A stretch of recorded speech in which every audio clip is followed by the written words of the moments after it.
اہل تقویٰ کی صورت بنا لیجئے، اہل تقویٰ کی صورت بنا لیجئے، نور سنت سے چہرہ سجا لیجئے، اہل تقویٰ کی صورت بنا لیجئے۔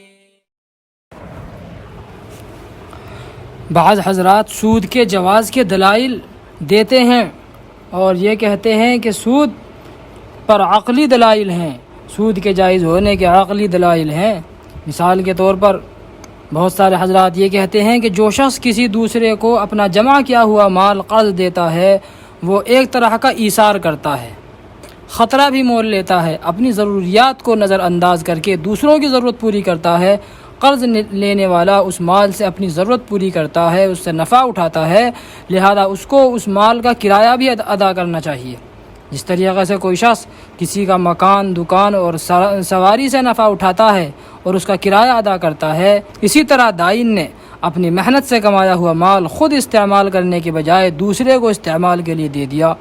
پس جب مقروض اس کے مال سے فائدہ اٹھا رہا ہے تو قرض دینے والا آخر کیوں اس فائدے سے محروم رہے؟ قرض دینے والا بھی اپنے مال پر نفع مانگنے کا حق رکھتا ہے۔ تو ہمارا ان کو جواب نہایت ادب کے ساتھ یہ ہے کہ ایثار کرنے پر یہ نتیجہ نکالنا کہ مال دینے پر اس ایثار پر 7%، 10%، 15%، 20% جو بھی طے ہو، یہ سالانہ یا ششماہی کا حقدار ہو گیا۔ یہ کون سی عقل مندی کی بات ہے؟ یہ کون سا ایثار ہے؟ جب فیصد معاوضے کی بات طے ہو گئی تو پھر یہ ایثار کہاں رہا؟